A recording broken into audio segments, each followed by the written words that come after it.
That isn't you. You woo. They wait. Often, it never occurs to them that they should spend extra time and energy to find out the good from the bad, which is what you've done. One good woman stated that she took the literature received from all the candidates, put it in a drawer, and the day before the election, read it all, then decided. So she took all the mail that came in, put it in a drawer. She thought she was being a good citizen, and in reality, she was taking more time than most people do to vote. She read all the brochures and then decided who she was going to vote for. She was pro-life, had impeccable pro-life, pro-family values, was an active Christian, and wound up voting for a left-wing Democrat. No one had contacted her about his background and pointed out the dramatic differences between what he said in a campaign brochure and how he really felt. In other words, his campaign brochure made it look like flag-waving, patriotic, pro-family American, God, Mom, and apple pie. Whose fault was that? Hers? It wasn't her fault. If there's any blame, it should be on the lack of the conservative organizations that should have informed her of the candidate's true position, which is what you were doing. It's what we've been doing at gun owners. It's what some of the conservative organizations are going out there and making sure that voters understand politicians' real positions, their records, or their responses to questionnaires so that you can make an informed choice. We're just not doing enough of it. We're just starting to grow. You are the biggest shining light in the growth of this occurring.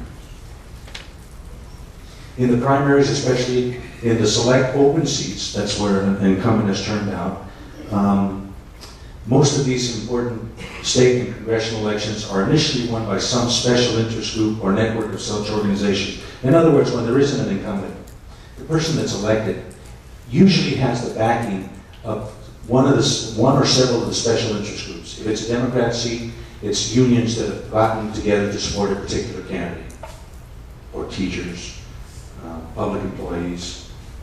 On the Republican side, it's either it's never pro-gun, but it could be some conservative issue. It's Howard Jarvis Tax Association or National Tax Limitation or one of these organizations that has influenced the election of that person for the first time. After they're elected, the influence groups don't impact so much. But the importance is that we should be one of those influencing organizations to help get them in that first time. We shouldn't leave it to Howard Jarvis or anybody else. We should be part of that organizing factor. Victory belongs to those who organize the best. The turnout, a small number of those needed to win. The question is, which special interest group or organized minority wins? Theirs or ours? The black hats or the good guys? Somebody is going to win, and it might as well be one of us. They're doing it.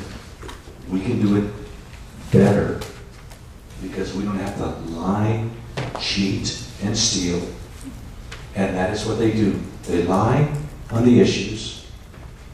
They cheat because they break the law and get groups like Acorn and stuff to participate illegally in elections for them. And they steal elections. They steal our money through taxes on things that government has no business being involved in. They steal by those who are members of unions, and they force you, or teachers, they force you to give money to their political action committees, even though you disagree where they spend it.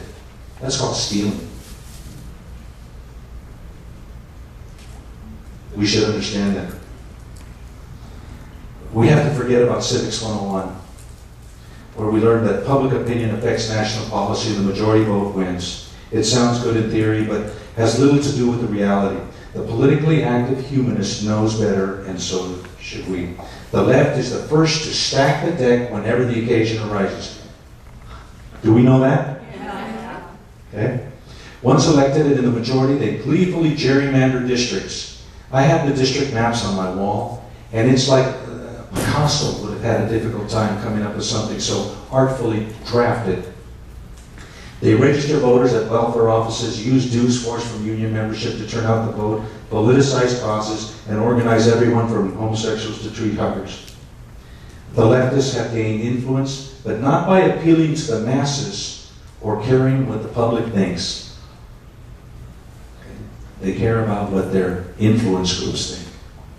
They gain power by systematically organizing various segments of the population, gaining control of some local governments, school boards, city councils, then state legislatures, then Congress, all by controlling a minority of the vote. Understand that, a minority of the vote that we can influence. Once in office, they leverage the office, use it for propaganda and fundraising, and work diligently to elect others of like mind, something that conservatives only lately have started to do. What we see today is the culmination of years of hard work by those socialist persuasion. They have foisted on us concepts alien and detrimental to the American culture and heritage. They have been doing this for years, and we are in the situation we are today because they have been systematically taking one slice of salami at a time, right under our noses. And for the longest part, as they became established, we didn't even see it. We didn't understand it. They have embedded their silly, unworkable ideas into the law, our educational institutions, and the media. You got to give the boogers credit. They've done a good job of screwing up the country, retaining their power, and telling us we love it. Okay? They even have the nerve to tell us their failed programs are our fault. Their programs that have failed are our fault. Because we, the taxpayers, haven't given them enough money to properly support their socialist boom dollars. Because we're fighting back. That's called gall. In the name of liberty, they've denied it. In the hyperbole of freedom for all, they've immersed us into a cesspool of regulation and bureaucracy. In the name of racial equality, they have so divided Americans that hatred is the norm in many of our cities and schools. Do the leftists really want racial harmony, or do they prefer the existing acrimony? Do they benefit from racial harmony?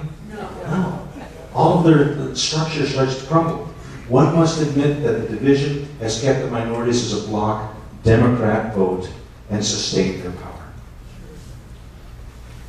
Let's face it, they've gained power through the elective process, and if they lose it, it must be by the same method. We don't have the right to pick up arms and go storm Congress or the state legislature. Our founding fathers said we are to be armed in order to prevent tyranny. But they established a system whereby as long as we can vote, we can change the system. When we are denied the vote, then it becomes tyranny.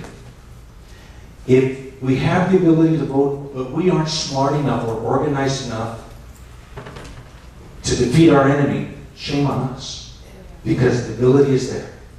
We just have to work harder than those knuckleheads. And it can be done. And what I'm trying to tell you is, it doesn't take that much work. It's a minority that we have to organize. Abe Lincoln was somewhat right when he said, you can fool some of the people all of the time, and all of the people some of the time, but you can't fool all of the people all of the time. I say, if you can turn out some of the people to vote all of the time, and all of the people who only vote some of the time, then who cares if all of the people all don't vote all of the time? That's clear, isn't it? Right. Let's go ahead and break for lunch. If you brought a lunch, and if you want to keep going, great. If you want to take some time and sit down and share with each other and enjoy each other's company, that's okay too. We're going to breeze through some of these other chapters, and I'm going to pass through. This is the key portion: is understanding ourselves and understanding the other side and understanding the mechanics. Now we're going to talk about some of the issues where we can actually do stuff to take control. Okay.